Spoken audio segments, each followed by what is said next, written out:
Hello and a warm welcome to Digital Dialogues powered by CISO Digital Pulse. Today, we have a very special guest who is associated with ACKO General Insurance. This organization started its operation in 2016 as a digital insurer company and has been consistently growing ever since. It is our pleasure to have in conversation today its Chief Information Security Officer, Naseem Halder. A very warm welcome, Naseem. It is a pleasure to have you today with us. Thanks, Pratik. Thanks for having me here. Okay, so let's start discussing. In today's dynamic landscape, according to you, what are some of the key emerging technology trends that you see affecting the insurance industry, and how are you preparing to address the associated cybersecurity risk? Great.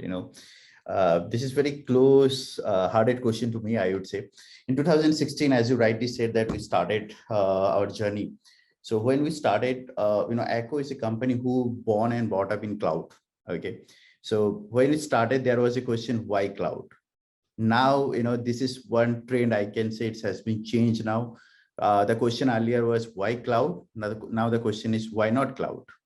So that is one thing, I feel it's, trend of, current year or current last couple of years, I would say now people want to have cloud only, post COVID era, nobody want to have their own data center. Yes, there are some problem in terms of security and other operational challenges are there in cloud. That is one, emerging trend, I would say. At the same time, there are a few more like IoT devices, especially for insurance companies. IoT is one more thing, insurance companies start exploring, like especially for telemetric devices, for smart home sensor about home insurance. There are a few more things like how exactly you are getting that data. So this IoT device can help you with the structural data, and when you have a structural data, it will help you to write that underwriting will be very sharp. Similar way, I would say, if I don't take that name AI/ML, it's it's going to be wrong, right? So AI/ML is something, it's superb important for eyes on date, especially underwriting, claims, fraud, customer experience, the liberty of support customer anytime, anywhere, right? Those things are superb important. One more thing I feel personally, it's super important for insurance domain, that is blockchain. Especially, there is a myth, or I would say there is a mindset for people that for claims, most of the insurance companies are not transparent, right? Those things can, especially blockchain can come out for help insurance company to come out from this myth. So this is the technology trend, and at a different way, I would say all this technology, when any technology, any new thing come up, it's always brings some more challenges for all of us, right? So when we are saying that we have a structural data, then we can make sense of it. We can have a lot of insight about this data, but at the same time, if somebody who is not that sensitive or that responsible towards the data, they or that person can make a lot of destruction with that data. So as all this new technology is growing, at the same time cybersecurity is growing at the same space, or especially cybersecurity risk, I would say. We have to be very, very careful how exactly we are taking that data, how exactly we are managing the data. At the same time, I would say when you are having a lot of cyber, lot of digital data, there are a few things like we have to respect the privacy of that customer. There are some time, I would say, we have to train our employees, we have to increase their awareness how to use that data, what is the right way to look into that, how you can respect the privacy of our customer. That is one more thing. At the same time, I believe all the organization, even is insurance organization, they should have a cyber insurance to protect. I would say, see, everyone already having a digital control to protect their data, but they should have one more financial tool, I would say cyber insurance, to protect their reputation, protect their financial losses. So that is also one of that trend people are going for. Over to you, Pratik. No, very well said. And I think Naseem, 2016, post that year, it has been, I would say, a tornado of new emerging technologies, which has come, and it's amazing that how you have been adopting them all, utilizing them to the best of its use. And very correctly said the last part about the insurance as well. I think organizations are realizing that aspect as well. And as you're using all these emerging technologies, so how does your organization measure the effectiveness and ROI of these assessments? Okay, great. This is very linked question, I would say. See, technology, as on date, technology is no more a question for any company to adopt or not, right? I would say as on date, every company is a tech company. Does not matter you are from insurance, you are from media, does not matter. If you don't have the technology, you will not get that additional age to grow. So technology will be definitely, it's a co-pilot to any business. And without that co-piloting, it will be very difficult for any business to go, take that additional growth or, sustain in the market, I would say. So there is first thing is should be there the business goal alignment, right? Whatever the business want to grow and how this technology is going to happen. I have seen, in a different note, I would say I've seen a lot of people, want to explore a lot of new technologies, but they have somehow they have diverted from their business goal. I'm not saying that, that X or Y technology is good or bad. The thing is that you have to align with your business goal. There will be a goal. You have to fix that goal.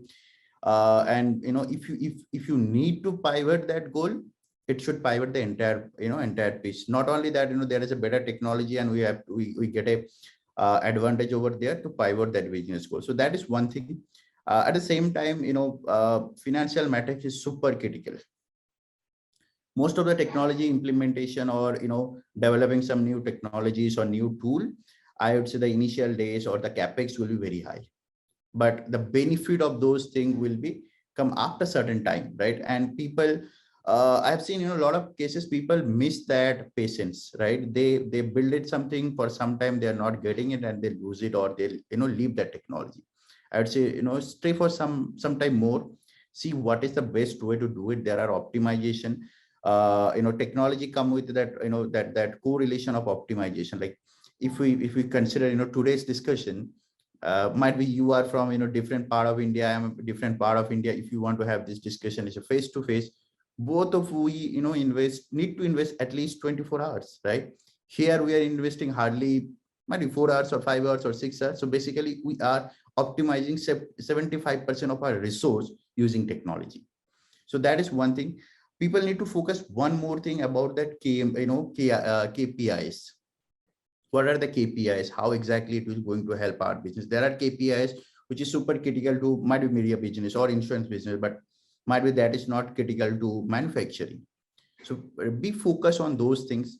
And one more thing I have seen, especially for the user adoption and productivity. There are cases people feel that, hey, like if I take today's example, Chat GPT, there are a lot of people who talk about that, hey, Chat GPT is going to take a lot of our jobs and all these things. I would say, let's look back. There was a time when I can recall when computer introduced, there was a discussion that, hey, a lot of computer is coming, they will take all of our job. It's not like that. Even, today's we need a lot of engineers to manage those computer, manage those servers. So there will be a job. You just need to, upgrade yourself, or, you have to adopt that, that technology with the right skill set. Then you can improve the productivity of the organization. Yes, there is one thing I'm just repeating myself, that whenever you are having a lot of digital or a lot of technologies, you are going to increase your attack surface area, especially your risk has been going too high. Cyber attacks is super, going to be high. There are some cases I can recall. There is one article from Singapore government. They are working on something on the genetic trend of pure Singaporean, people. They stop that research because they feel if this data go out, it may have a, altogether very, very negative impact on that Singapore. So, and if that data is leaked by somewhere, so that is also one thing, right? We have to consider. Other thing is that, competitive advantage, right? Today, if you don't have, right technology for your business, you will not get that curb or that additional, benefit, whatever you want to have. There will be some, I would say there will be some intangible factor as well, like, you have to do some reputational, matters, right? How your company is leveraging that technology, how quickly you are supporting your customer, your market analysis. If you want to have that, competitive advantage or fast moving advantage, then technology is, super important.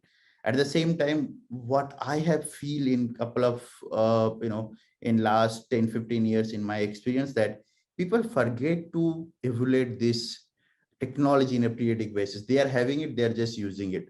They don't check, okay, what is that, value addition we're getting from this technology. They have to check this thing in a periodic manner, and they have to see what is new is coming on, how we can leverage it, what is the additional resource we need to adopt this new technology. So that is one more thing I feel, it is super important to see that ROI of technology investment. Great. Very well said, Naseem, that while all these KPIs, the patience to have that ROI and the correct resources, the talent pool is something which is necessary. And apart from this, above all, is the regulation. It needs to be regulated. And the example of Singapore that you quoted. And this is why I think BFSI industry is the most regulated industry, I would say, because the kind of regulation, imposition, and compliances exist. It is other industries are, say, for them, it's a benchmark that BFSI sets. And continuing with the regulation one, how do you assess that the regulatory requirement impacting cybersecurity, especially in the insurance industry? And how are you staying updated with the most latest regulations and compliance requirement? Because I think that's the key, especially for the insurance industry.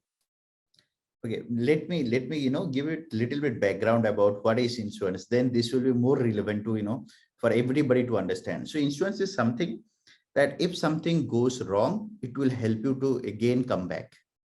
Okay, that is what I would say the very raw meaning of insurance. If some let's say you have 5 manufacturing unit, one of that unit is fired and it's gone, you will get somebody from outside to help you to again bring up that 5, right? So insurance is one of the pillar of economy, right? Your economics, how exactly it's playing, your BFSI, it's having some way to flow that complete money or the asset in a different format. Insurance is somebody who will give you that back if something goes wrong. We are here to basically it's a pool of people who are helping each other if something goes wrong, right? That is what insurance. So that is why regulatory requirement is super critical, because when it's a pool of people, you should have some standard, some regulation to follow it. Else, the complete concept of insurance will go in a toss. Yes, there are a few things is super critical, especially on when we are into the digital era. And one more thing, I would say, especially on the BFSI side for India, whenever I had any discussion, somebody from outside of India, they always kunnis to Indian BFSI, Indian fintech, that boss, you guys are already way ahead compared to how exactly you are leveraging the technologies. So whenever you are leveraging technologies in the highest manner compared to rest of the world, you should have a guidelines how exactly you can protect those things. So one thing in today's world, I feel data privacy is need of the hour. We should have that data privacy law or law as soon as possible. In the same time, cybersecurity standard, it's continuously evolving. And one more thing I have heard about that in recent days, or our regulators, BFSI regulators like SEBI, RBI, IRDA, they get feed from our defense ministry. So the geopolitics part is already start covering here as well. Yes, there are few obvious thing everybody needs to follow in a certain standard, like reporting, auditing, incident response, like ongoing compliance management, regulatory monitoring. There are a few things like engagement with regulatory bodies, how they are thinking, what are the national level threat they are thinking. So that is one more thing. Partnership and collaboration with other industry leaders as well as other countries. So how they are they are tackling their threats over there. It might be the threat is not the same manner, same way, or same vectors is there of that threat, but you will get some guidelines, some idea how to handle it. There are something like, internal compliance team, I'm sure for BFSI and insurance companies, it's a mandatory, but, other industries can also leverage those kind of ideology to take it up in a better way. And training, certification, awareness is also one more, very relevant, I would say very relevant pillar to keep you updated. Great. And apart from the regulations, I think another key aspect is collaboration. So what kind of partnership and collaboration are you engaging with other organization or with other industry bodies to share the cybersecurity best practices and stay up to date with the industry trends? Well, straight cut answer would be certain, right? So certain is somebody who is, helping each and everybody in India, right? There are other things like industry associations, then, sharing information in a collaborating manner so that other people can, leverage those information. At the same time, I would like to thanks, media, especially you guys, right? You guys are doing a lot of job to sharing. If something goes wrong, some information is coming, you guys are, make sure that information is available to everybody. So that is one more way, I would really want to thanks to the complete media for, bringing up all this awareness, all this training for us, right? In the similar way, cross industry, collaboration are there, conference, seminar, workshop, those are that, option. At the same time, in India, especially in cybersecurity domain, I have seen a few IITs, a few reputed technology companies, as well as few IIM as well. They are having some academic and research program on that how we can, protect our nation, what is the best practice, what is the best, standard we can build for our organization, or in some cases, in some industries, or some cases, national level as well. Great. And I think especially the organization like IITs are now playing a very critical role, because this is where they're starting incubating these aspects within the students, and that's the perfect R&D breeding ground, I would say. Yeah. I completely agree with you. Okay. And as you mentioned about all these concerns, and especially where certain also comes into the picture. So as per you, what are the three biggest challenges that you see insurance industry facing in terms of cybersecurity? And how do you suggest, or you have been practicing within your organization to address those challenges? Very, very, tricky question, actually. I would say. First thing is that, let's say, Ria, if I know about you, as much as I know about you, I can provide more customized support to you. Let's say I got to know Ria is somebody who travel a lot, okay, and who love to have long drives. Like you might be, very good driver, and you drive, let's say, every month you are doing at least, once in a month you are going 500 kilometers, 600 kilometers you are driving. At the same time, I'm somebody who is lazy person, who don't want to drive. Even in my 5 days in office, I want to have Ola, Uber, or any cab service, want to take it up, right? Now, when both of us is going on profiling, right? I know Ria is somebody who drive a lot, who refuel his car might be 10 times in a month. Naseem is somebody who is using his car might be Saturday, Sunday only. And Ria is also crossing a lot of national toll. So when I'm sharing that, the insurance part, Ria's uses of the car is very high. Both of we might have a same car, right? Then when both of we go to buy insurance to any traditional people, they will give you same price, right? Yeah. But that is the problem, right? For a business, actually, consider, example of both of you, you are a little bit higher side on the risk because you drive a lot, and I am somebody, I drive very less. Okay, so both of we should not have same insurance premium, right? Because of this risk factor or underwrite risk. So when we are talking about these things, as a business, as much as I know you, or the business as much as know me, they will give that, sharp underwriting. At the same time, when we are capturing all this information about Ria, about, Pratik, or about me, the thing is that we are somehow, we have to see there is a, border line between privacy and knowing somebody, right? We should not cross that. So privacy is something I believe each and every insurance should, look into it. And one more thing, for every business, especially in, insurance companies, they cannot do everything by themselves, right? There will be a lot of third parties involved, right? So the supply chain is something people need to make sure that that should be, secure. And whatever vendor, whatever partner I am going to have in my environment, or they are going to have a API integration with my environment, that should be in a secure manner. And advanced cyber threats is one more point I would like to highlight. So today's whatever we are discussing, whatever we are doing, whatever defense we have built is totally on our past experience or our history, our historical data, right? It's not like that, we are going to predict what can, what going to be, what going to what is the upcoming on that, right? Even that is something, there will be a lot of 0 days attacks will be there. So you have to prepare for something like, okay, I cannot prevent everything, but I can, if something, goes wrong, how I am going to respond on that thing. So that is also one preparation or one more thing people should have. Great. Picking on this last note only, Naseem, about, having a plan in case of any incidents or attack.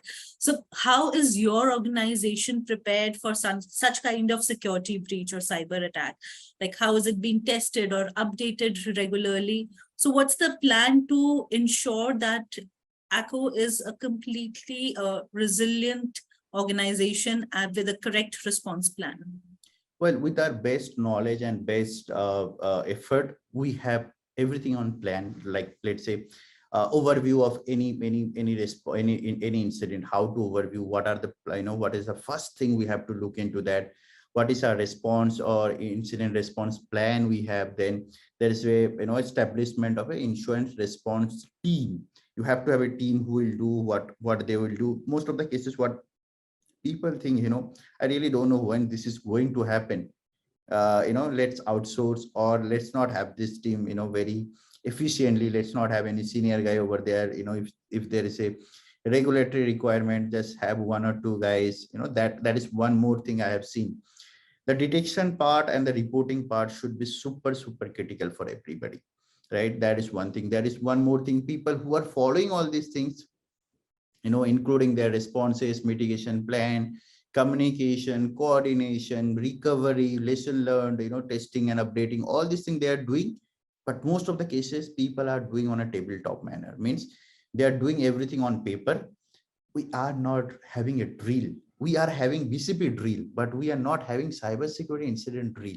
I would highly recommend all of my, industry colleague or industry friend, please prepare or do a cybersecurity drill. That is super important. Till the time you are not simulating that problem for you guys, it will be very difficult. We really don't know what is the problem is going to face there, right? There will be some person might be in leave, or somebody is not available. There will be multiple things. Till the time we are not having the drill, it's very difficult. Let's say, if I give one more example, in COVID, right? Every BFSI organization is having a BCP, right? But still, for first 20-30 days, there are a lot of companies who are not able to run their business in a full-fledged manner. And there are even I know there are companies who are not able to run their basic business, right? Because of this drill.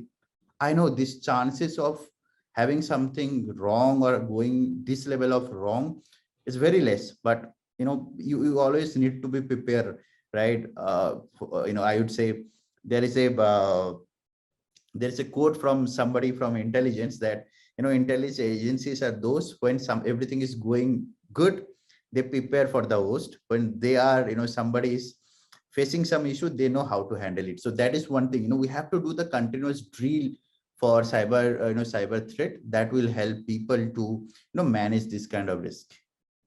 Definitely. And I think considering the dynamic landscape of cybersecurity, which is changing, the organization should not consider that it is yet to come. It should behave as if, it is already they are under attack, and then ensure that they are there. because you never know when you get attacked, because there have been various surprises that we have observed in 2022, which came as a surprise, and it really impacted a lot many businesses. Agree, completely agree. Okay, so with these incidents happening and everything, sorry, how do you see the role of CISOs being evolving in the insurance industry, and what kind of skills and expertise do you think will be of importance for future success of this role? Wow. See, if I know what is the future success of this story, I'm also, I would say, doing a head and trail over there. What are the things I can, add in my profile? But that is in a lighter note. In a serious note, I would say I have seen a huge changes this role of CISO. I can, if I take my own example, when I started my career in a security domain, we basically part of IT, hardly one or two guys. If there is something going on, and if that head of IT feel okay, let's do a security testing, we got some project. Else we are just part of the team, but we are not getting addition, I would say good level of work. Then slowly from there it's become a regulatory requirement or compliance requirement. Then the attitude is that, okay, this is what the compliance or the regulatory is asking for, let's have a checkbox, let's have a tick box on that. In 2015, 16, 17, when people are moving to most of the digital era has been started, I would say, then they understand, okay, without security, you cannot run. Okay. Nowadays, business know that security is somebody who can increase your business. Especially, let's see, if I take example of insurance, let's say you buy insurance of your car once in a year, right? Let's say that date is today. Okay, your insurance is going to expire today. If I get your data just 1 week before, your data is super critical to me, because you are going to renew the insurance policy. I am going to get some business. Let's say if I get the data tomorrow, then this data is important, but for next 1 year, the value of this data is very less, right? So having appropriate security for appropriate crown jewel or the data with trying, it's super important. So CISO's role has been, not only that, having that providing security, it's also important how exactly you are aligning your goal with business goal, right? And there is something like, I have seen, today's world, CISOs are board level influencer. They do have that right, and they do influence board as well, right? Especially for any new initiative or any strategic role. CISO's role become, I feel, it's become more in a strategic role, more in a, governance kind of role. That is what is evolving. And at the same time, what I feel, it's little bit important for current technology trends. CISOs should have some level of hands-on in technology. So it will be easy for them to understand the ground reality of the technology, and providing the right advisory for their technology team, for the business team to reach out or to fulfill the goal with less time, or more effectively, I would say. Great. Those were some wise words, Naseem, I would say, for any of the CISOs, the upcoming ones, because being updated, being aware, informed, and knowledge are the key things for the CISOs today to ensure the role which is there secured for them in the organization. And with that, we come to the end of the section. So before we end this conversation with you, any additional inputs or more words of wisdom for the CISOs from your side? Okay. Whenever we had any conference or seminar, most of my friends or colleagues, they told they are, too much stress due to n number of unknown risk, unknown, problems. I would say, enjoy those things. Don't be stressed, even because if you are, if you are under stress, you will not able to take the right decision. Take all this thing as an opportunity to learn some new way to handle things, and take it in a positive manner. I would say in the same time, lot of cases we said all these, gray hat or black hat hackers are bad. I would say we CISOs exist because of them. So take it in a positive manner, look as the opportunity and enjoy this problem. Then it will be easy to handle. Very well said, Naseem. That should be the mantra. Treating threats as an opportunity, as a knowledge ground, and exceeding and excelling in them, securing the parameters more and upgrading those parameters and perimeters as per it. Thanks a lot for your time and for your experts' insight on these topics, Naseem. It was really great talking to you. Same here, Pratik. Thank Bye-bye. you.